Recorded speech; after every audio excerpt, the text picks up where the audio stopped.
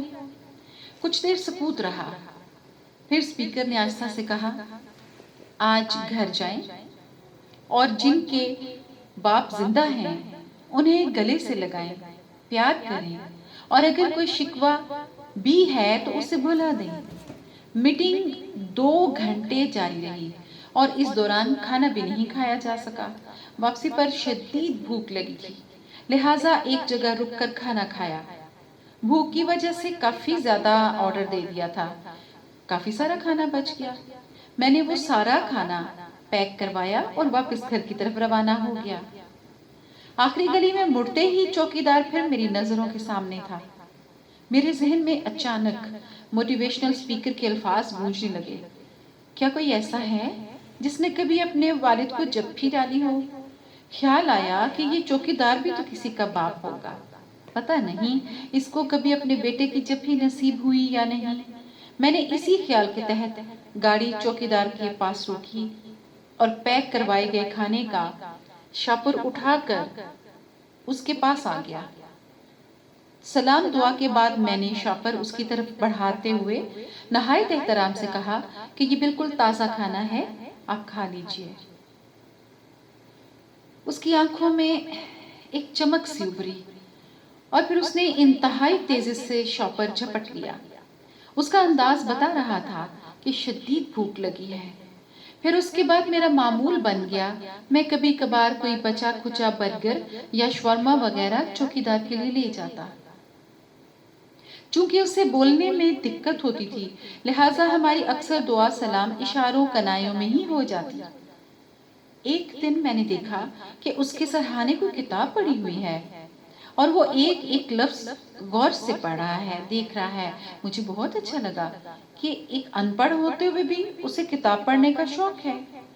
میں نے گاڑی روکی، سلام لیا اور قریب جا کر دیکھا تو ہوش اڑ گئے، وہ دیوانے غالب پڑھ رہا تھا۔ یہ میرے لیے شدید حیرت کی بات تھی۔ البتہ یہ نہیں معلوم تھا کہ کیا وہ کتاب کو دیکھ رہا ہے یا واقعی پڑھ رہا ہے، یا پھر کسی اور کی کتاب ویسے ہی اس کے سرہانے رکھی تھی۔ میں نے تجسس کے ہاتھوں مجبور ہو کر اشاروں سے پوچھ ہی لیا کہ یہ کتاب یہاں کیسے آئی؟ اس نے مریل آواز میں ٹوٹے پھوٹے جملوں میں بتایا کہ یہ کتاب اسے بہت پسند ہے، وہ جتنی بار پڑھ سکتا ہے اتنی بار نیا لطف ملتا ہے۔ میرے ہاتھ پاؤں پھول گئے۔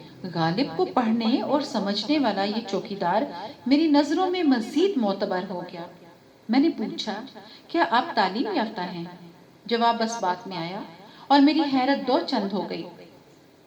اس نے بتایا کہ وہ ایم اے پاس ہے اور ریٹائرڈ پروفیسر ہے۔ یہ بات بہت ہی الجھا دینے والی تھی کہ آخر ایک پروفیسر کے ساتھ ایسا کیا ہوا کہ اسے اس عمر میں چوکیداری کرنا پڑ رہی ہے۔ اس رات سے بھی اس نے خود ہی پردہ اٹھا دیا اور ایسی حقیقت بیان کی کہ کچھ دیر کے لیے مجھے اپنی سانسیں رکتی ہوئی محسوس ہوئی۔ یہ بزرگ جسے میں چوکیدار سمجھتا رہا، وہ اس گھر کا مالک تھا۔ وہ اس گھر کا مالک تھا اور اس کے 3 بیٹے تھے۔ تینوں بیٹوں کی شادیاں کر دی تھی، بیوی فوت ہو گئی تھی اور یہ دیکھتے ہی دیکھتے بوڑھا ہو گیا۔ کھانسی اور بیماری کی وجہ سے بچوں کو تشویش ہوئی کہ کہیں باپ کی بیماری ان کے بچوں کو نہ لگ جائے، لہٰذا سب گھر والوں کے باہم مشورے سے طے پایا کہ ابا جی کی چارپائی گھر سے باہر لگوا دی جائے تاکہ وہ آرام سکون سے جی بھر کے کھانسی کر سکیں۔ یوں اب گھر والے بھی چین کی نیند سوتے تھے اور ابا جی کو بھی اپنے بیٹوں اور ان کی اولاد کی جلی کٹی باتیں نہیں سننا پڑتی تھیں۔ انہوں نے بتایا کہ وہ اپنی اولاد سے بالکل بھی ناراض نہیں، کیونکہ انہوں نے کہیں سنا تھا کہ اگر سکون اور خوشی چاہیے تو ہمیں چھوٹی چھوٹی باتوں کو بھلانا ہوگا، سب کو معاف کرنا ہوگا۔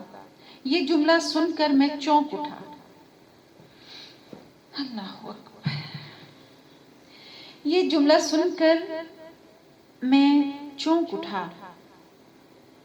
یقیناً انہوں نے بھی موٹیویشنل اسپیکر کا کوئی لیکچر پڑھا یا سنا ہوگا، کیونکہ یہ بات میں نے بھی وہیں سنی تھی. انہوں نے بتایا کہ ان کے تینوں بیٹے بزنس مین ہیں اور بہت اچھا کماتے ہیں. تینوں کے پاس اچھی گاڑیاں ہیں. میں نے اس روز بہانے سے انہیں بہت کریدا کہ شاید ان کے دل میں اپنے بیٹوں کے لیے کوئی تھوڑی سی بھی نفرت ہو، لیکن وہ ہر حال میں اولاد سے راضی ہی نہیں نظر آئے. پچھلے دنوں میں ان کے گھر کے قریب سے گزرا، ٹھٹک کر رہ گیا. ان کی چارپائی کے پاس ایک گاڑی کھڑی تھی.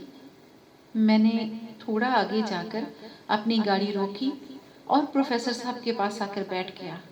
وہ فخر سے مجھے بتانے لگے کہ یہ گاڑی ان کے بیٹے کی ہے. اسی دوران گاڑی سٹارٹ ہونے کی آواز آئی. غالباً ہم دونوں کی گفتگو کے دوران ان کا بیٹا گیٹ سے باہر نکلا اور گاڑی میں بیٹھ کر روانہ ہو گیا. پروفیسر صاحب نے بیٹے کی جاتی ہوئی گاڑی کی طرف دیکھا اور بے اختیار ہاتھ اٹھا کر بولے، خیر نال جا تے خیر نال آ.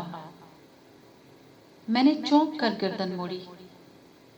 گاڑی کافی آگے جا چکی تھی، لیکن اس کے پچھلے بمپر پر MS کے الفاظ صاف نظر آ رہے.